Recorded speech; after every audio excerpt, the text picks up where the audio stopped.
rely something as your ultimate trust, that becomes a god.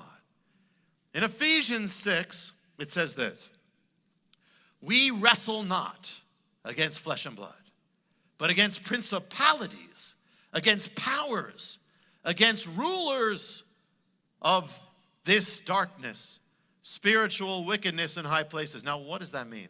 We war against rulers. What does that mean? Kings? What does that mean?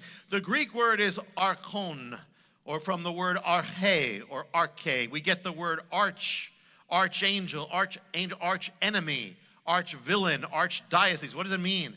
Arch or arche means first. It means the chief. It means the head.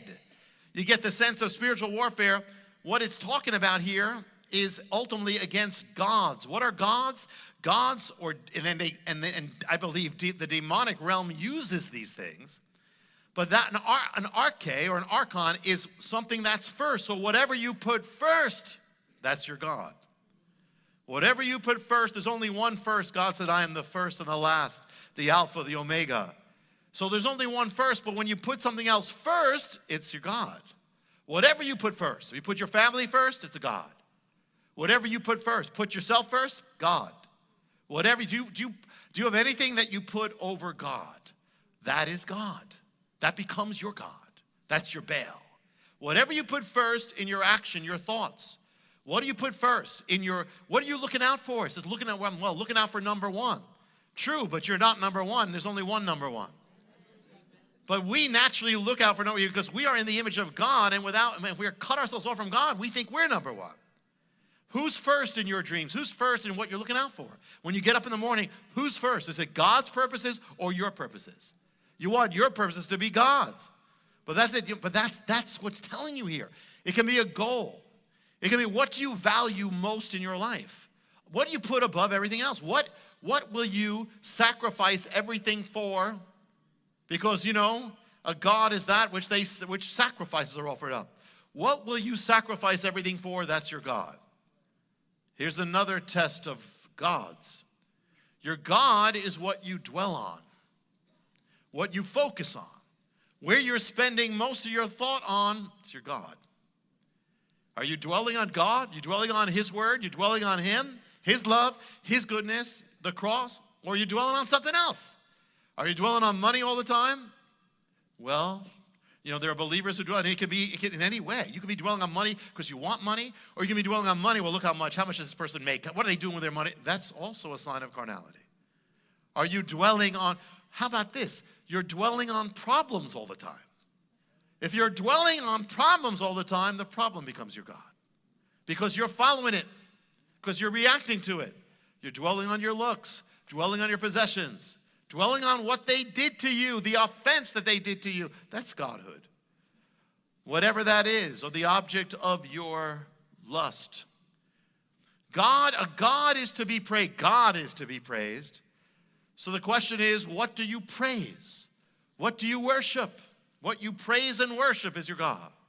What do you lift up? Do you lift up yourself, or do you lift up God? Who do you lift up more? When you're concerned about reputation, somebody speaking about you, are you more concerned about your reputation or about God's reputation? Think about that. People speak about God against God all the time. Is that worrying? Does that get you? Or you more get you when somebody says one thing against you, that gets you completely? What do you get most excited about? What's your chief joy? You might be singing the right songs, saying the right words, but what is your real joy? Are you making Him your chief joy? That's why joy is so important in God. The more joyous you are over God and the things of God, the more holy you're going to live. Are you doing things because of just you do it? Or are you really delighting in God? You have to force yourself to do the things of God, or do you take joy in it? What you joy in becomes your God. Messiah is saying you cannot serve both. You cannot make both your chief joy. You can't put both first, and that's why the Bible says friendship with the world is enmity with God. The more you get into putting your joy in things of the world or worldly things, the more your joy for God's going to be taken away. You'll end up serving one or the other. Israel was created to follow God, to delight in God, to serve God. Israel stopped delighting in God, and what do? That means when you stop delighting in God, the enemy's got an in. And that's where he's going to try to bring other things into your life. When you don't fill yourself up with God, he's going to come in. There's going to be an idol coming in. If you don't serve one, what Messiah's saying, you're going to serve another. Or as Bob Dylan said, you got to serve somebody. It may be the devil, it may be the Lord, but in the end, you're going to serve somebody. You'll end up where that's true. So either way, so look at how people who are not religious, look what happens when they go to rock concerts. They worship. They praise. They worship. They lift their hands up. You don't have to tell them to do it. It's similar to religious worship because man is made to worship. Look at how people react when they go to a football game. Shout, cheer, wow. I mean, they'll stay out in the cold, freezing, cold snow. How many believers will do that for a service?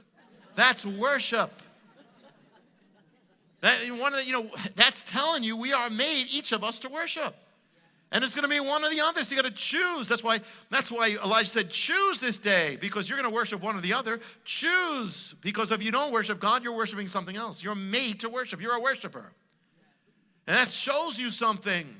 You look at the history of the world and look at how many gods man formed.